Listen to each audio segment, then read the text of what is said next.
This episode is brought to you by Cisco Educational Premium. The visible universe is mainly composed of fewer than 100 naturally occurring elements. Nevertheless, this limited set of building blocks, called atoms, give rise to an astonishingly diversity of chemical substances, both in the cosmos and within our own body. The reason for this vast array of chemical substances is that atoms rarely exist in isolation. Instead, they predominantly combine with other atoms through chemical bonding, creating an almost limitless array of chemical components and materials. These combinations give rise not only to the multitude of phenomena observed in the universe, but also to the complexity necessary for life, energy sources, consciousness, and other macroscopic processes. The universe is not monotonous because atoms form bonds with each other, resulting in rich chemicals with properties fundamentally different from their constituent atoms. This happens because of the role that energy plays in the formation of molecules rooted in quantum mechanics. Important chemicals in our lives, such as the air we breathe, are composed of molecules rather than individual atoms. Oxygen, for instance, exists as the atomic molecule with two oxygen atoms bound together. Similarly, nitrogen is found as the atomic molecule, and water is H2O, consisting of two hydrogen atoms and one oxygen atom. Atoms predominantly exist as molecules due to their tendency to adopt a state of lowest energy. Just as a marble at the top of the hill will naturally roll down to bottom, all natural systems seek to minimize their potential energy. This principle also explains the unidirectional flow of river from high ground to lower ground. Energy plays a crucial role in the formation of molecules. For instance, when looking at the simplest atom, hydrogen, consisting of one proton and one electron, it is usually found as H2 or hydrogen gas. Quantum mechanics explain how atoms form molecules to achieve lower energy states. When a second hydrogen atom is introduced, interesting interactions occur. As the atom gets closer, the electrons, being negatively charged, repel each other, but they also get affected by the positive charge in the other atom, leading to attraction. There's a balance or sweet spot distance where the protons prefer to be allowing electrons to be shared while minimizing repulsion. The attraction between the atoms is not solely through electronic cloud repulsion. Multiple interactions are at play. The system's behavior is governed by the total energy of the system, determining how atoms bond together to form molecules. To determine the lowest energy state of a two-atom system, such as a hydrogen molecule, several factors must be considered. Kinetic energy of each atom and the potential energy between the protons and electrons. These calculations are encapsulated by the Hamiltonian, representing the energy of the system in quantum mechanics. Solving the time-independent Schrödinger equation using the Hamiltonian yields possible values for energy. However, this equation is not easily solvable and is often represented graphically, showing the energy changes as the two atoms move closer together. At a certain point, the graph exhibits a dip, representing the lowest energy state when the atoms are at an optimal distance from each other. In this optimal state, the two atoms are more content being together at a lower energy level than they were separately. This is why hydrogen atom naturally combine to form molecules of H2 rather than remain isolated. Such electron sharing between atoms is known as a covalent bond, and similar covalent bonds form between other atoms. The stability of atoms and their tendency to bind with others are related to the number of electrons in their shells around the nucleus. Atoms with specific numbers of electrons such as 2, 10, 18, 36, 54, or 86 are particularly stable due to the lowest potential energy they possess. These numbers correspond to the electron count of the naturally occurring noble gases, which are chemically inert and do not bind with other atoms. Atoms strive to attain a full valence shell electrons, which involves either sharing of electrons through covalent bonds or transferring electrons through ionic bonds. The attractive force for sharing electrons to achieve a full valence shell is balanced by the repulsive forces between electron clouds and electrons. The explanation for this magical number lies in quantum mechanics, specifically in the Schrödinger equation and the Pauli exclusion principle. The latter states that no two fermions, such as electrons, can occupy the same quantum state, and electrons in same orbitals must have opposite spin.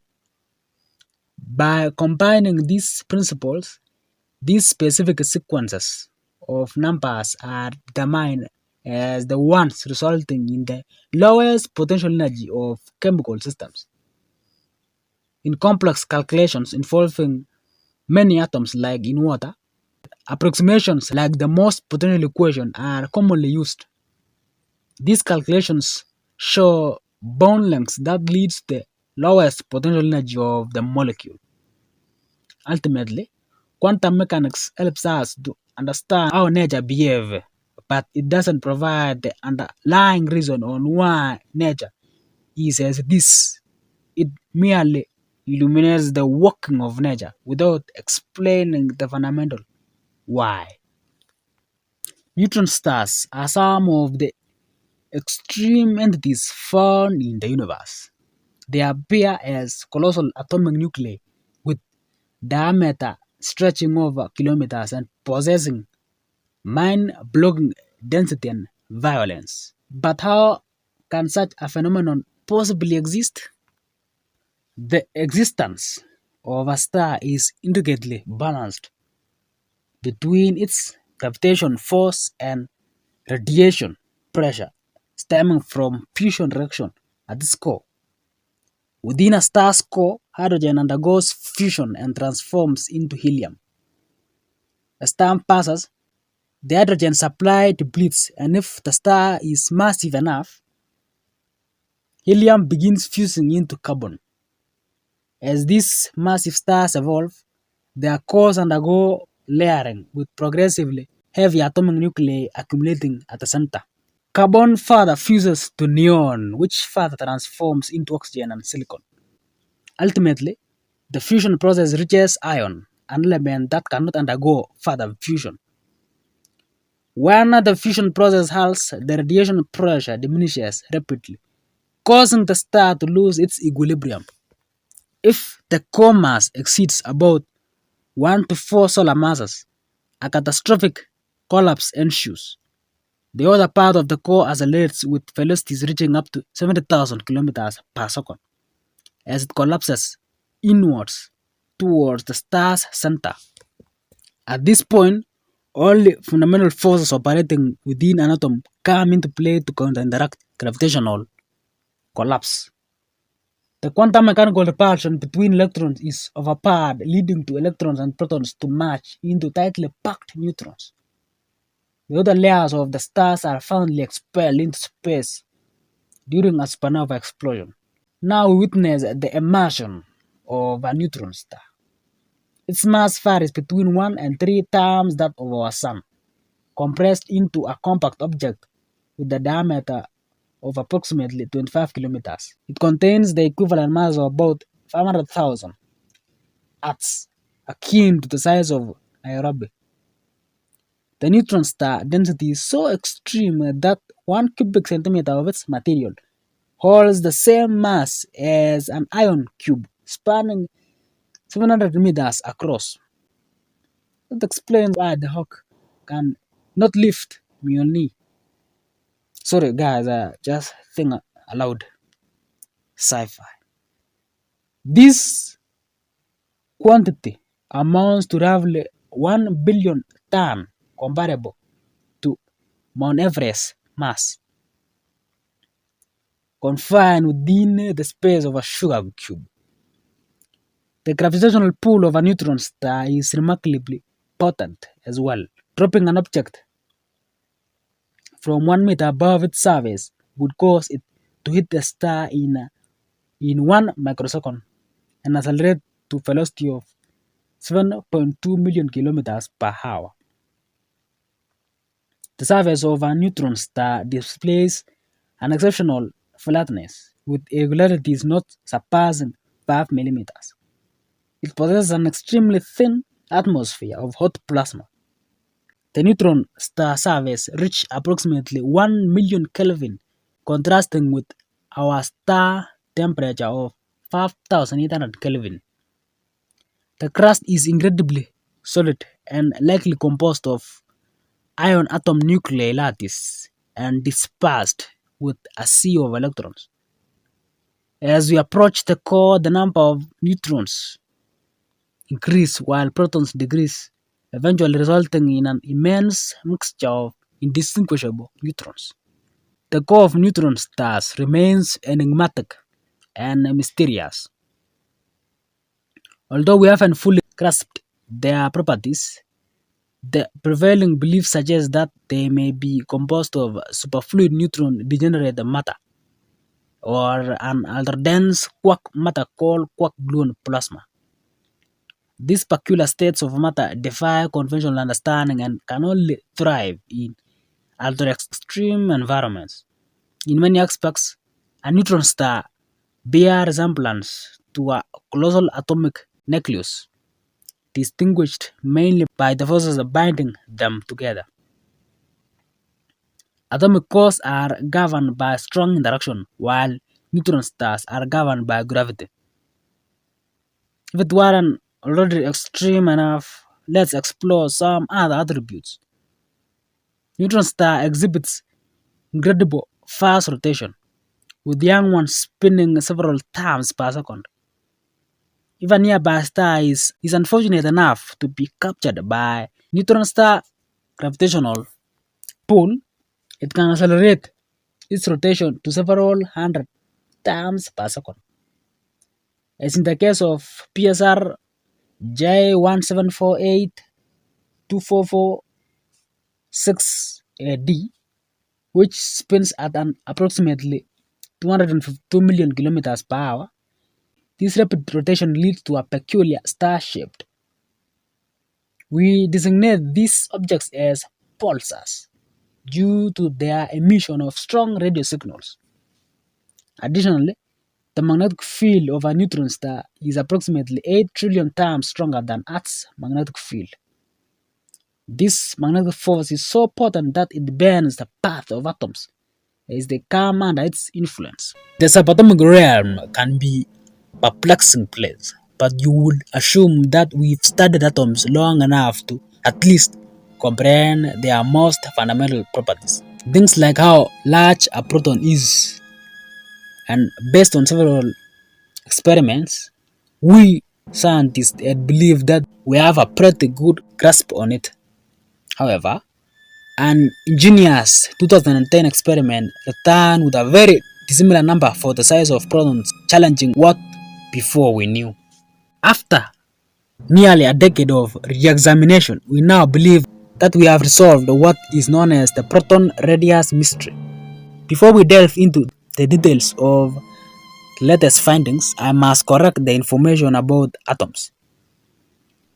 Most of the things you were taught about them in high school, if you are fortunate to attend, are oversimplified. The proton itself is not a smooth billiard ball, but more like a cloud of quarks held together by gluons. The quarks that compose a proton give it a positive charge. That positive charge's threshold can be considered as the proton's size. For decades, we have used two approaches to determine the radius of a proton's boundary. One method involves directing electrons at atoms, often hydrogen, which in its simplest form consists of a single proton in the nucleus, with one orbiting electron. By observing how electrons interact with the nucleus, scientists can identify where the proton's positive charge begins to diminish. The other method measures the energy required to excite an atom's electron from one state to the next, and once again, hydrogen is often the preferred atom for this investigation. In its lower energy state, hydrogen's electron does not merely orbit around the proton but actually spends some of its time in the proton. Because electrons carry a negative charge, when one is inside a proton, the proton's positive charge pulls it in opposing directions, reducing the electrical attraction between them. Consequently, the energy needed to excite the electron to its next energy level is decreased.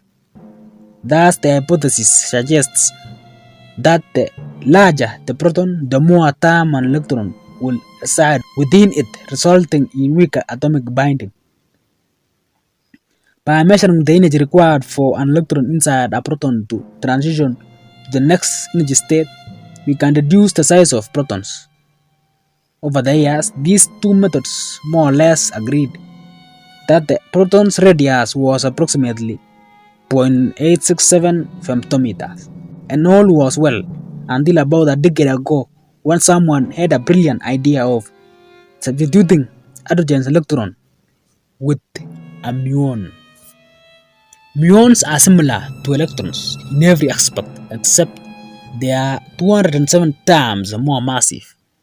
This added weight means that the muon spend more time inside the proton, making it switch to a higher energy state, billions of times more sensitive to the proton size than the electron is in regular hydrogen. By measuring the proton using muonic hydrogen, they came back with a result 4% smaller than previously accepted size, a difference that is not negligible. The sensitivity of this method was too much to ignore. So we got a problem with our previous measurements of, or was this hint of something more tantalizing? Maybe muons and protons interacted in ways that made protons shrink, or muons behaved somewhat differently than electrons.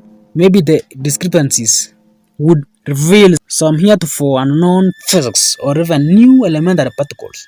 This brings us to September 2019 when scientists in New York University in Toronto announced the result of an experiment that used regular electronic hydrogen like most experiments before. Like those past experiments, they excited an electron into a higher energy state. Only this time, the scientists used a high precision measuring technique called frequency offset separated oscillator fields, which they modified for this experiment. Their result showed that the proton's radius was around 0.833 femtometers and consistent with the muonic hydrogen experiment from 2010. So the results are bittersweet. It looked like the discrepancy of protons size was just down to measurement error and not a hint to some undiscovered realm of particle physics. But at least the proton size is finally settled. If you imagine a chair that is billions times larger, its atom would be the size of melons. But even so, the nucleus at the center would still be far too small to see, and so would the electrons as they dance around it. So why don't our fingers just pass through the atoms? And why doesn't light pass through the gaps? To explain why, we must look at the electrons. Unfortunately, contrary to the popular science, electrons do not actually orbit the center of atom like planets around the sun. Instead, think of electrons like a swarm of bees or birds, where the individual motions are too fast to track, but you still see the shape of the overall swarm. In fact, electrons dance. There's no better word for it, but it's not random dancing. It's more like a ballroom dancing, where they move in set patterns following steps laid down by a mathematical equation. the Schrodinger equation, named after Erwin Schrodinger. These patterns can vary. Some are slow, whereas some are fast. Each electron keeps to the same pattern. It may change to another as long as another electron is not doing that pattern already. No two electrons in an atom can do the same step. This rule is called the Pauli exclusion principle. Although electrons never tire, moving up to a faster step does stack energy. When an electron moves down to a slower pattern, it loses energy, which it gives out. So when energy in form of light falls on an electron, it absorbs some of the energy and moves up to a higher, faster dance pattern. A light beam won't get far through our chair since the electrons in all the atoms are eager to grab energy from the light. After a very short while, they lose this gain energy, perhaps as light again. Changes in the patterns of absorbed and reflected light gives reflections and colors. So we see the chair as solid. So why does the chair feel solid? It feels solid because of the dancing electrons. If you touch the chair, then the electrons from the atoms in your fingers become close to the electrons in the chair atoms.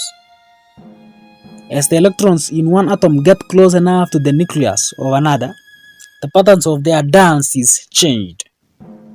This is because an electron in one energy level of one nucleus cannot do the same around the other. That slot is already taken by one of its own electron. The newcomer must step into an occupied, more energetic row. The energy has to be supplied not by light this time, but by the force from your probing finger. So pushing just two atoms close to each other takes energy.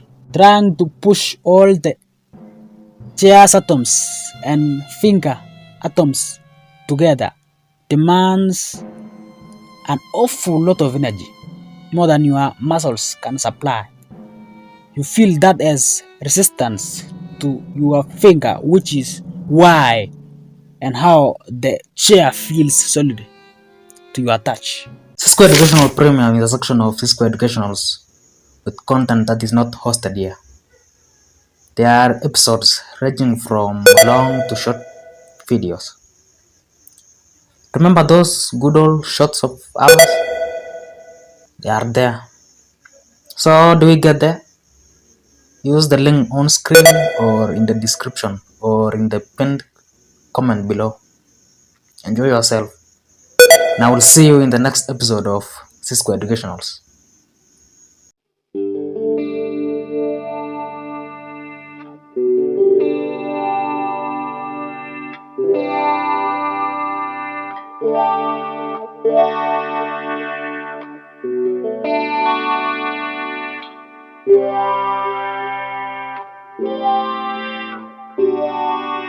Yeah.